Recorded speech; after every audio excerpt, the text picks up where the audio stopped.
I was living in a small apartment. I had to make frequent, tedious visits to the local laundromat. A short redhead was having trouble with the machines. She asked if I had extra quarters. She had a petite figure and a smooth, non-glamorous, but interesting, quirky face. I helped her put quarters in, and we began to talk. I happened to glance down and saw bra and panties in her laundry basket.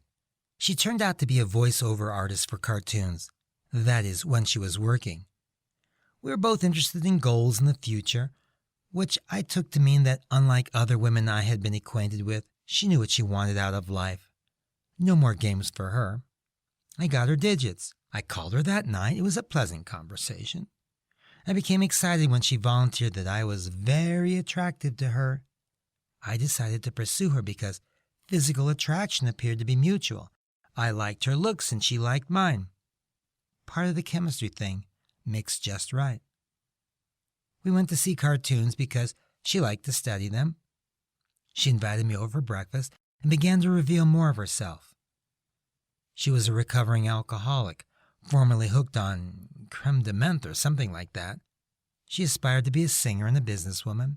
She liked to cook, and twilight was the time she best liked lovemaking. We began talking on a daily basis. Our conversations turned to the subject of money. She wanted more of it, so she was exploring different investment opportunities. She asked me if I understood investment plans and businesses. Since I was in information technologies at the time, I understood accounting software applications. Sure, what kind of business? I asked. Oh, I don't completely understand it. I believe it requires understanding of technology, like what you do. That's why I want you to go with me to this business meeting.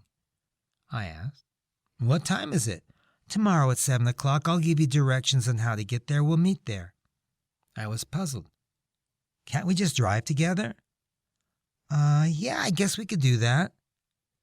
The next night, she picked me up in her beat-up, lemon-colored Volkswagen. She was very excited. You're gonna love this, she cooed. Yeah, and I know a place we can go to afterwards, I added with anticipation. The meeting was at a private home. It seemed like a party with drinks and chips. At some point early in the evening, most everyone settled into folding chairs around a large white marker board perched on an easel. A forceful woman began a presentation. I turned around and my friend was no longer sitting next to me. She had moved to standing behind the last row of chairs with some others who, I had assumed, were the homeowners. She was chatting as if she knew them. The presentation focused on selling practices and how people make money. Then I recognized the icon diagrammed on the board in red, black, and blue marker. It was a pyramid. I listened longer. I realized this business meeting was an Amway sales recruitment. The more Amway household products you sell, the more people you get to sell them. The more money you make, the more money you make, the more money you make. The meeting ended up like a pep rally with people gesticulating and chanting while rising from their seats. Later, when we got to the car, I had been silent most of the evening. She began a sales pitch. She actually handed me free samples of soap and toothpaste. I was furious. I threw the free samples out the window as we drove home. You fucking bitch! You lied to me from start to finish. You knew all along what this business was about. You deceived me. She launched into screaming. You don't tell me what to do with my life. I'm going to be a success, and not you or anyone is going to stop me. That's not the point, I screamed with werewolf-curling fingers. You didn't have to lie to me. Is this your M.O.? You go to laundromats and snare guys who can't do their whites? I didn't lie to you. I said it was a business opportunity, and it was. I was about to scream something else, but stopped short because I reasoned she would dump me off in the middle of the street. I needed her to drive me back to my apartment. Don't slam the door, she screamed as she let me off. I slammed it as hard as I could. I had met Rita when she was 16. My brother hired her to work in the family retail clothing business, a shop providing basics for low-income families. Rita was good at selling our increasing inventory of tight jeans for teen girls. I'm fairly certain my brother fucked her somewhere along the way, but we somehow remained friends up to the day I got married. After 3 years, Rita left our store and moved up to assistant manager of a women's fashion boutique in the mall. It was around Christmas time. I was in the mall. I stopped by to chat with her, the only male in the store. While I was talking to her, she pointed out their big sale item, sexy panties for less than $4 each. They were not porno panties, but skimpy with see-through accents. She told me they were on clearance because they were not selling. Knowing something about the garment industry, I commented that they looked cheaply manufactured, not like the stitching on a pair of Levi's. She said, "Probably designed to be ripped off and thrown away."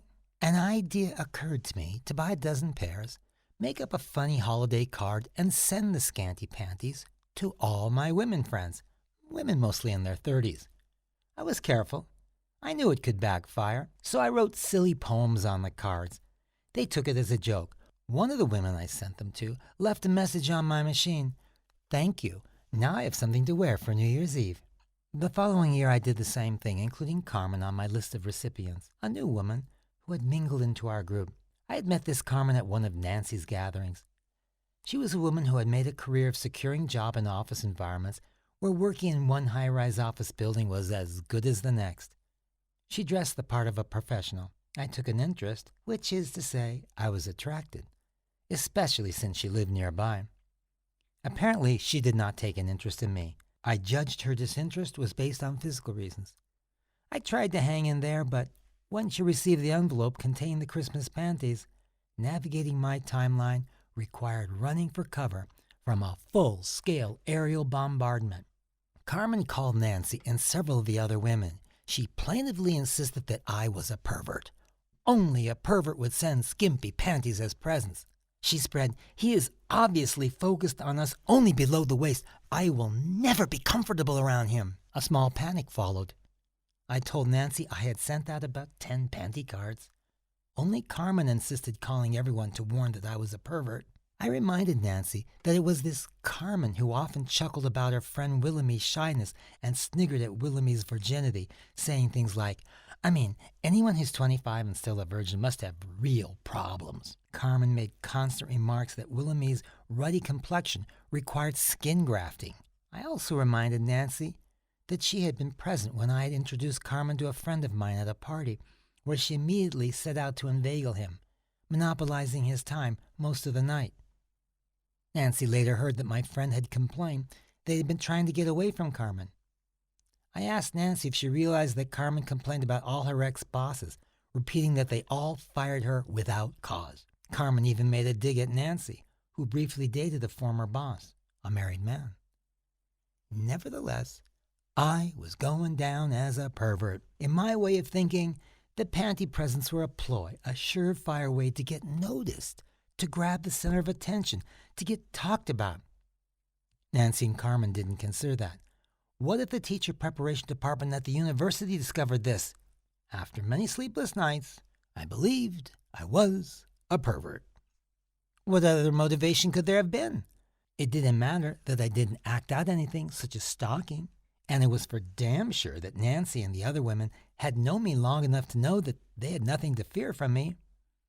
At the most, I thought my prank would be received as a joke, like in the Porky movies, a demonstration of libido. I thought of them sexually. So what? I had been to plenty of parties with them where they laughed at dirty jokes and comments about their chubby boobs. Nothing happened then. Why now with me? I'm revealing this uncomfortable notch in my history because it's about perception. While I no longer talked to Carmen, I did call her friend Willemie from time to time. Perhaps this would demonstrate that I wasn't a pervert. Willemie wasn't home one night. I reached her answering machine. I called back her machine and played this signature theme music that answered my machine, the crescendo beginning to the rock opera Tommy. Then left my brief message. "Hi, how are you? Just want to say hi." The next day, Carmen called me and said, "You are a sick man. You are a pervert. And if you ever call me or my friends again, I will call the police on you." "What are you talking about? What did I do?" "You played that sick funeral music." "What sick funeral music?" "Willemie's father has been extremely ill. You scared her with that freaky message. She was hysterical." How could she become hysterical from that? I didn't even know her father was sick. You're a pervert, and don't you ever speak to me or any of my friends. I immediately called Nancy, who apparently already knew about the situation. Nancy, what's the matter with her? Well, you scared her friend. Nancy, all I did was play a few seconds from Tommy. It's called Prologue 1945, Tommy the Movie Soundtrack. Pete Townsend, 1975. It's just an overture to a movie. I didn't say the slightest weird thing of any kind. I didn't know she had a sick father. But you scared her friend. Well, her friend scares awfully easy, but that's not the problem, Nancy. She called me a pervert. She said she was going to call the police on me. I didn't do anything to deserve that. Nancy sighed. Well, what? Nancy, have I ever done anything to deserve this? How long have you known me? Nancy was silent. She didn't stick up for me, so I hung up.